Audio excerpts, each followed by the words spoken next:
selamat pagi, siang, dan malam teman-teman semua. Hari ini kita adalah pertemuan yang ke-12 dan kita akan membahas mengenai tree atau pohon. Tree atau pohon. Ya, tree atau pohon. Oke, ya, tree atau pohon.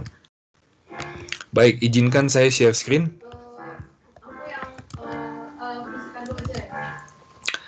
Oke.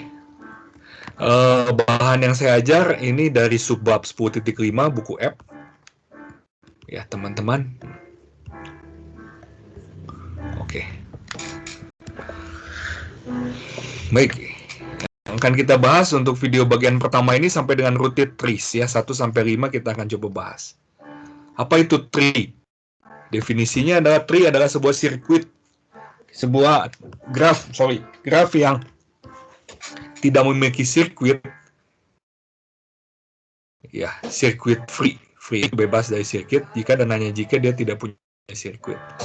Dan sebuah graf dikatakan pohon atau tree jika dan hanya jika dia itu sirkuit free, tidak punya sirkuit, dan dia connected.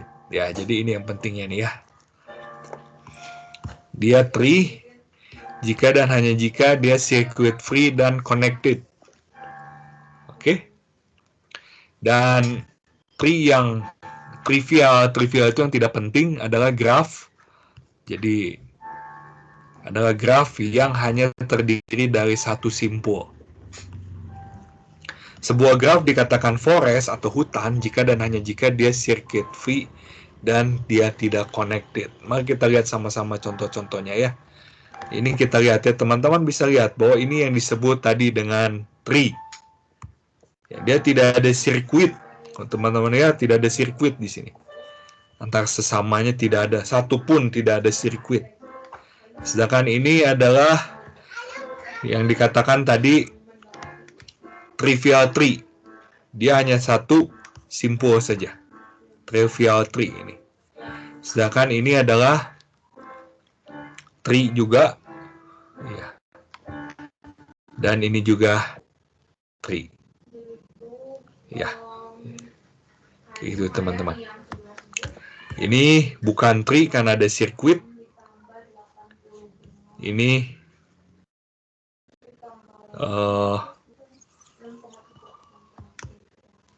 apakah ini merupakan tree juga?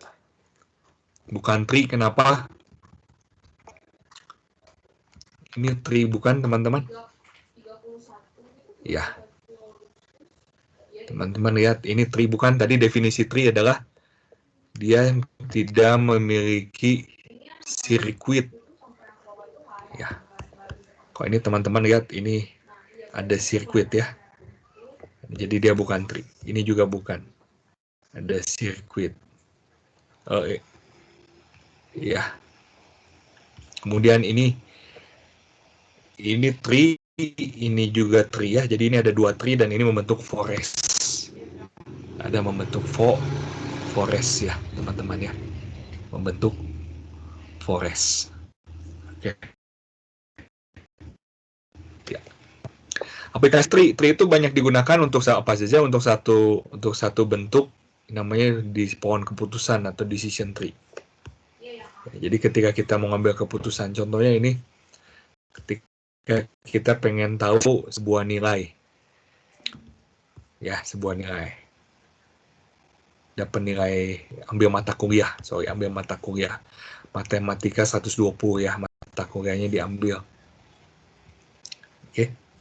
Ini kalau misalnya nilai pada bagian pertama itu lebih besar dari 10 ke sini, kayak pohon keputusan kayak if ya.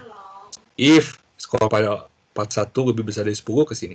If skor pada part 1 antara ini ke sini, kurang dari 8 di sini.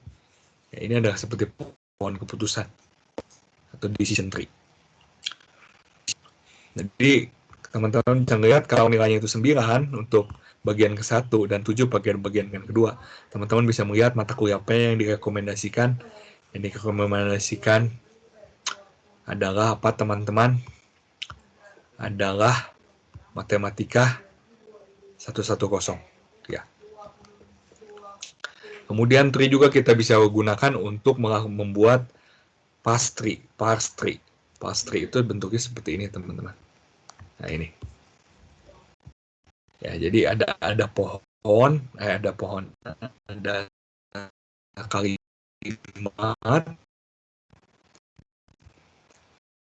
diri dari dua bagian. Contohnya the young man caught the ball. Mari kita sama-sama lihat.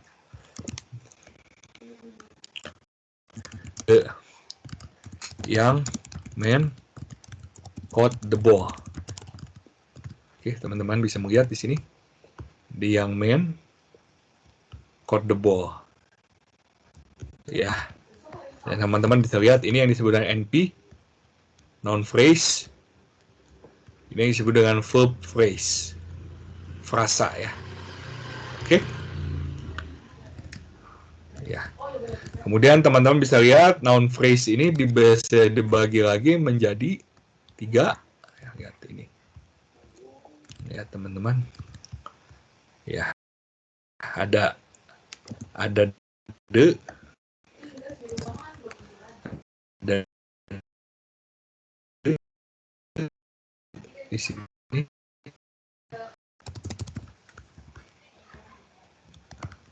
ada yang di sini dan ada man. Ya, teman-teman lihat. Nah, ini yang disebut dengan artikel. Artikel itu biasanya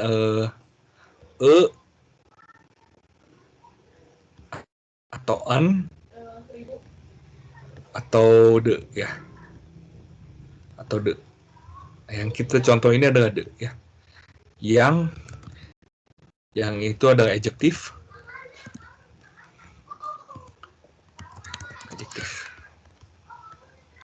Dan noun.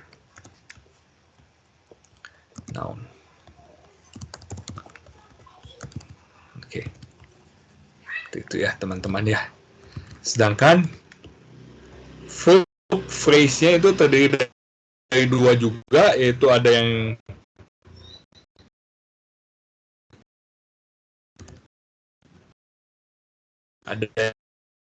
caught dan ada satu lagi adalah ball. Ya teman-teman lihat ya. Ini yang disebut dengan kata kerja ya. Verb.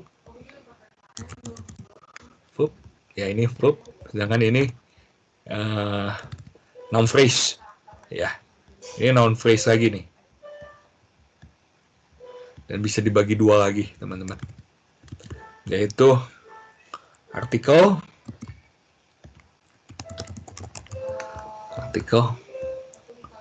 Oke. Dan juga noun itu sendiri. Oke, ya teman-teman. The itu sebagai artikel dan ball ini teman-teman, jadi adalah pohon ya teman-teman, pohon seperti ini lengkapnya ya di slides. Ini ada tree. Ya, jadi algoritma untuk memparsing ini sangat bermanfaat kalau teman-teman pengen belajar tentang bagaimana memberikan arti, bagaimana mengerti dari suatu kalimat ya. Mempelajari ini yang salah satu bagian dari ilmu natural language processing, pemrosesan bahasa alami. Oke, karakteristik dari tree. Pertama, tree. Jika tree, T itu adalah tree, maka T hanya memiliki 1 atau 2 simpul. Ya.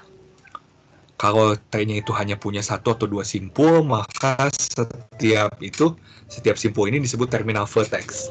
Contohnya seperti ini, teman-teman. Ini yang disebut dengan, misalnya kayak gini tree-nya, teman-teman. Cuman punya 1 atau 2 simpul. Ya, 1 atau 2 simpul.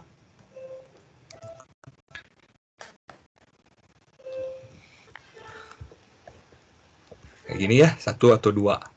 Simpul, maka ini masing-masing menjadi yang namanya, ini disebut dengan terminal vertex. Simpul akhir, ya, kayak daun. Ya, kayak daun ya. Contohnya tadi kalau kita lihat contohnya ini di sini, ini adalah terminal vertex-nya nih. Atau nggak contoh yang di sini ya. Ini adalah terminal vertex, terminal vertex, terminal vertex, terminal vertex, terminal vertex, terminal vertex. Ya, atau simpul final, terminal, simpul akhir atau kayak daun dari pohon itu, dari tree itu. Oke. Ya, contohnya ini teman-teman, terminal vertex-nya itu ini. Sedangkan internal vertex itu yang ada di dalamnya nih. V1, V6, V3 ya. Seperti itu ya. Dan ada satu teorema yang mengatakan bahwa untuk setiap bilangan bulat positif n, maka pohon yang dengan n simpul itu mempunyai n-1 sisi. Jadi teman-teman bisa ngelihat ini ada berapa simpulnya? 1, 2, 3, 4, 5, 6, 7, 8, 9. Ada 9 simpul dan dia punya 1, 2, 3, 4, 5, 6, 7, 8. Punya 8 sisi ya. N-1. Jadi kalau ada 9 simpul, ada 9 kurangi 1 sisi. Ya. Jadi kalau teman-teman lihat ada 10 simpul dan 12 sisi, apakah ini sebuah tree? Bukan ya, nggak bisa. Karena harus berkurang 1. Harusnya itu 9 ya. Oke. Jadi satu teorema mengatakan bahwa jika G adalah connected graph dengan N simpul dan N-1 sisi, maka G adalah sebuah tree. Oke. Silakan teman-teman cobain ini, berikan contoh sebuah graph dengan 5 simpul dan 4 sisi yang bukan tree. Silakan teman-teman cari di googling, silakan cari si graf dengan 5 simpul dan 4 sisi yang bukan tree. Silakan teman-teman. Ya. Nanti kita coba diskusikan di kelas besok ya. Rooted trees. Rooted trees adalah pohon yang berakar. Ini akarnya teman-teman. Root itu akar ya. Jadi kayak akar pohon. Ya, ini U, ini anak. Anak dari V, ini ada anak dari U. Sedangkan U ini adalah orang tua dari V. Dan V dan W ini adalah siblings atau saudara. Ya, teman-teman ya. Oke, ya, teman-teman bisa lihat berapakah level dari V5. V5 itu berarti ini level 1, level 2 ya, 2. Ya, jadi yang pertama ini level 0. Ya. V0 ada di level 0. Oke. Berapakah tinggi dari ini? 0, 1, 2, 3 ya. Dan seterusnya. Teman-teman bisa cek. Bisa lihat sendiri. Ya. Binary tree ini hanya ada 2. Oke. Biner namanya juga. Dan binary tree kalau teman-teman lihat, binary tree yang dia punya tinggi H. Oke. Dan T itu jumlah simpul yang terminalnya, maka T itu akan selalu lebih kecil sama dengan 2 pangkat H. Silakan teman-teman cek ya. Kalau misalnya binary tree, teman-teman bisa ngegambar. Kalau misalnya binary tree-nya seperti ini, silakan teman-teman cek. Oke. Tingginya berapa di sini? Ini 0, 1, 2. Tingginya itu 2 ya, teman-teman. H-nya itu sama dengan 2.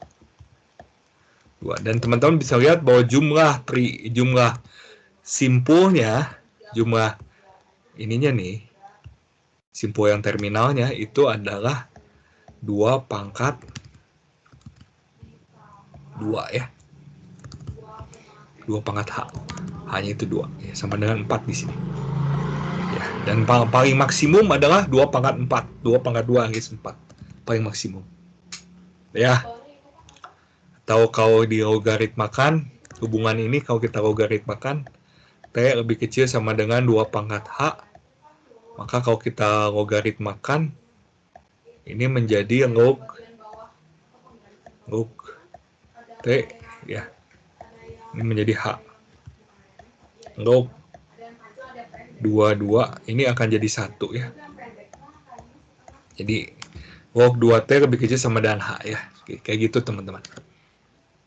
Apakah ada binary tree yang tingginya 5 dan simple terminalnya 38? Nggak mungkin ya. Karena dua paling banyak itu 2 pangkat 5. Ya. Oke. Referensi yang saya gunakan kalau teman-teman mau ngecek itu ada di sini ya teman-teman ya, App sama Rosen ya. Silakan teman-teman explore. Kalau misalnya manakala teman-teman butuh ya kurang penjelasan dari sayanya ya, ada di bukunya ya, dan kita bisa bawa semua kebingungan itu dalam diskusi di kelas. Oke. Ini nanti bagian kedua akan kita bahas. Demikianlah bagian pertama dari video ini. Terima kasih atas perhatiannya.